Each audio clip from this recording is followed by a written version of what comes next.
Bonjour, bienvenue sur Un jour une question, j'espère que vous allez bien. Aujourd'hui, je vais vous parler d'électrosensibilité. J'ai reçu la question suivante. Bonjour docteur, pouvez-vous aborder la question d'électrosensibilité? Douleur à proximité d'écran, électricité, ampoule basse fréquence.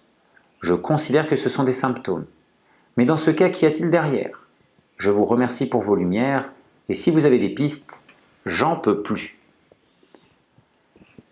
Alors ici, on voit que cette question, elle est empreinte de souffrance. Alors si ça peut vous rassurer, vous n'êtes pas seul. Beaucoup de personnes souffrent de symptômes d'hyper-électrosensibilité.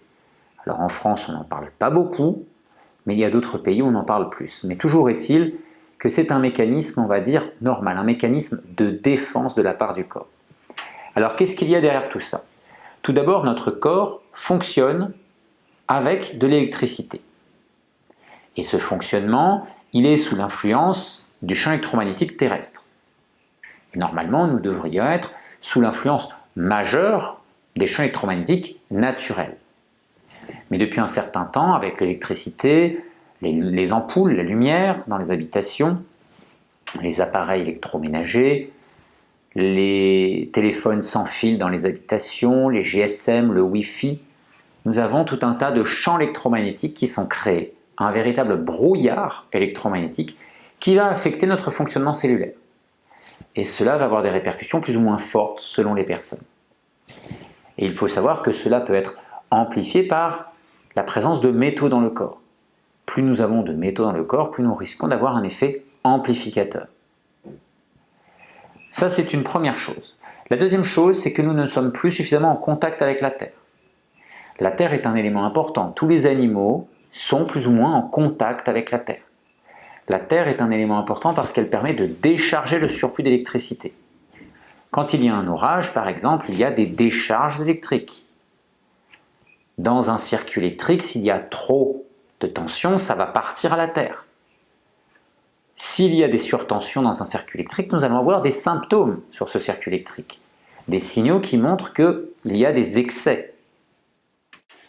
Et bien dans notre corps, c'est pareil. Lorsqu'il y a une surtension, lorsqu'il y a trop d'accumulation d'électricité, de tension, il va y avoir de la même manière des symptômes.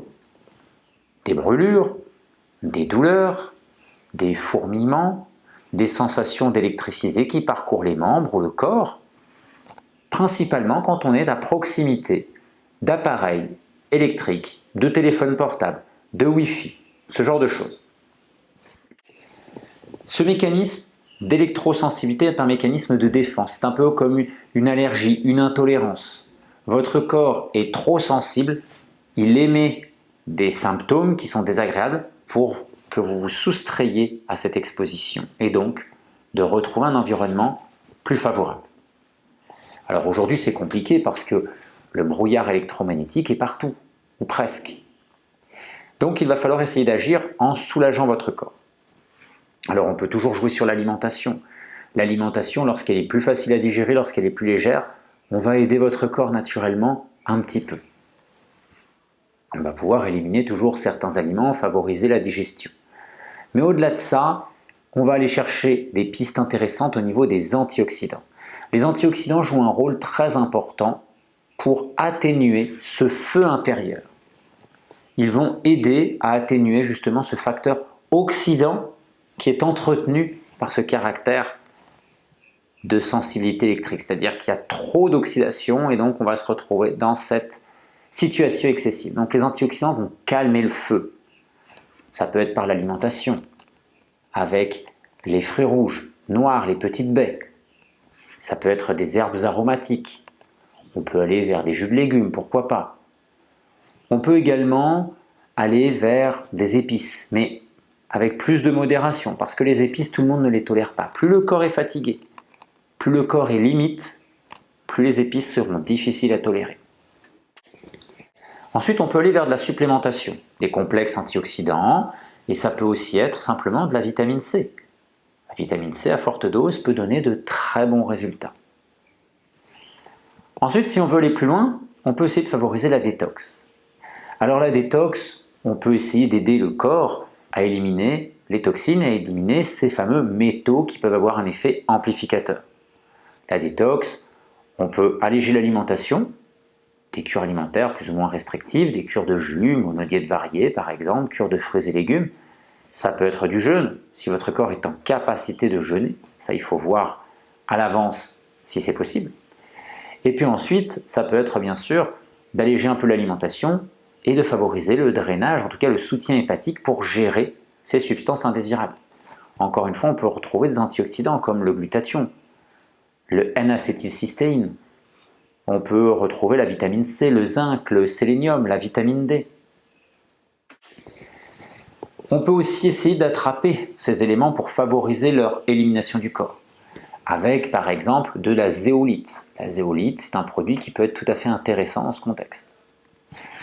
Et puis pour terminer, il peut y avoir le fait d'aller marcher, d'être à nouveau en contact avec la terre, marcher sur la terre, toucher les arbres, en tout cas favoriser cette élimination de la surtension, de l'excès.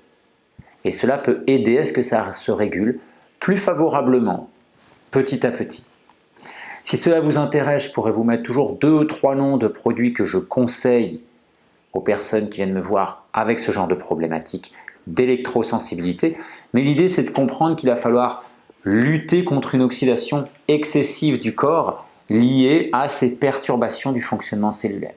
Et donc que les antioxydants vont jouer un rôle très important. Voilà, j'espère que vous y voyez un peu plus clair sur ce sujet, que ça va pouvoir en tout cas vous soulager déjà dans un premier temps de pouvoir mettre certaines choses en place, bien évidemment. Et puis de mon côté, je referai probablement une autre vidéo un peu plus longue. Là, j'essaye de respecter le format vidéo assez courte pour la rubrique Un jour une question. Je vous souhaite une belle journée, je vous retrouve demain pour un nouveau numéro de cette rubrique.